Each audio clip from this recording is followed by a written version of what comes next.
بسم اللہ الرحمن الرحیم اللہم صلی علی محمد وعلی آل محمد۔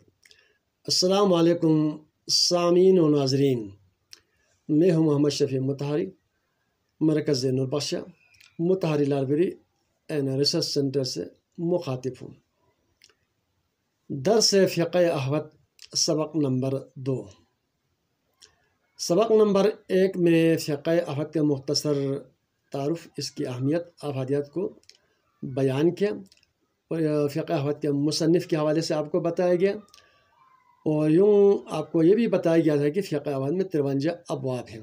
ان میں سے پہلا جو باب ہے باب الطہارت ہے۔ تو باب الطہارت جو پہلا چپٹر ہے، پہلا باب ہے، سبق نمبر 1 میں جو ہے یہ آیت کریمہ پیش کرنے کے بعد سبق نمبر 1 اختتام تک پہنچا تھا۔ اب سبق نمبر 2 میں جو ہے ہم انشاءاللہ تعالی ہم آگے بڑھتے ہیں۔ قال اللہ تعالیٰ، اللہ تعالیٰ نے ارشاد فرمایا، ان اللہ یحب التوابین و یحب المتطہرین، بے شک اللہ تعالیٰ توبہ گزاروں سے محبت کرتا ہے اور پاک رہنے والوں سے محبت کرتا ہے۔ قدم التوبۃ علی التطہر، خداوند تعالیٰ نے توبہ کو طہارت پر مقدم رکھا۔ کیوں؟ اس کی وجہ لکھا ہے شاہ سید محمد نور بخش نے، لِأَنَّهَا طہارۃ باطنیۃ حقیقیۃ، کیونکہ توبہ حقیقی معنوں میں اندرونی پاکی کا نام ہے۔ وَهَذِهِ طہارۃ ظاہریۃ مجازیۃ، اور یہ طہارت مجازی طور پر ظاہری پاکی کا نام ہے۔ فَعَبَّرَ بِالتَّطَہُّرِ عَنْهَا، پس اللہ تعالیٰ نے اس ظاہری پاکی کی تعبیر لفظ تطہر سے کی ہے۔ وقال اعظم، نیز ارشاد باری تعالیٰ ہے، اللہ تعالیٰ نے مزید قرآن پاک میں یوں ارشاد فرمایا ہے، یا ایھا الذین آمنوا، اے ایمان والو، اذا قمتم الی الصلاۃ، جب تم نماز کے ارادے سے کھڑے ہو جاؤ، فاغسلوا وجوہکم وایدیکم الی المرافق، تم اپنے چہروں کو دھو ڈالو اور اپنے ہاتھوں کو کوہنیوں سمیت دھو ڈالیں۔ وامسحوا برؤوسکم وارجلکم الی الکعبین، اور اپنے سروں کا مسح کیا کرو اور اپنے پیروں کو ٹخنوں تک مسح کیا کریں۔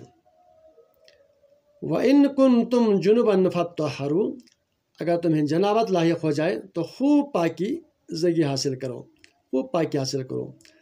وَإِن كُنتُمْ مَرْضَىٰ، اگر تم میں سے کوئی بیمار ہو، او علی سفر، یا کوئی سفر پر ہو، او جاء احد منکم من الغائط، یا تم میں سے کوئی رفع حاجت کر کے آئے ہو، او لامستم النساء، یا تم اپنی منکوہ بیوی سے جنسی رابطہ قائم کر کے آئے ہو، فلم تجدوا ماء، پھر آپ کو پانی دستیاب نہ ہو، پانی نہ ملے وضو کرنے کے لیے یا غسل کرنے کے لیے، موجبات وضو یا موجبات غسل ہو، فتیمموا صعیدا طیبا، بس تم کسی پاک مٹی سے تیمم کیا کرو۔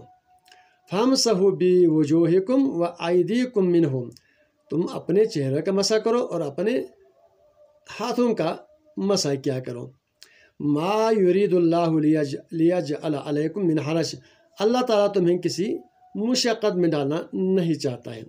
ولیکن یرید لیطہرکم، بلکہ اللہ تعالیٰ تمہیں پاک کرنا چاہتا ہے، پاک دیکھنا چاہتے ہیں۔ ولیتم نعمتہ، اور اپنی تمام نعمتیں تم پر پورا کرنا چاہتا ہے۔ لعلکم تشکرون، امید ہے کہ تم اللہ کا شکر بجا لاؤ گے۔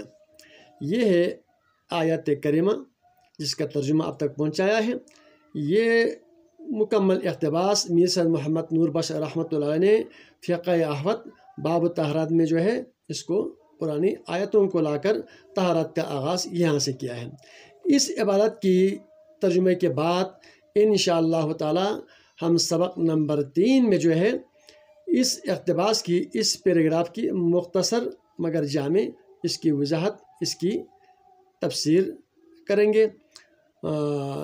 دینی سمجھ بوجھ، دینی مسائل کا سمجھنا، جیسا کہ آپ کو پہلے بتایا گیا ہے کہ فقہ احوط جو ہے مکمل جو ہے فروعی مسائل کا ایک بہترین مکمل کمپلیٹ گائیڈ کتاب ہے۔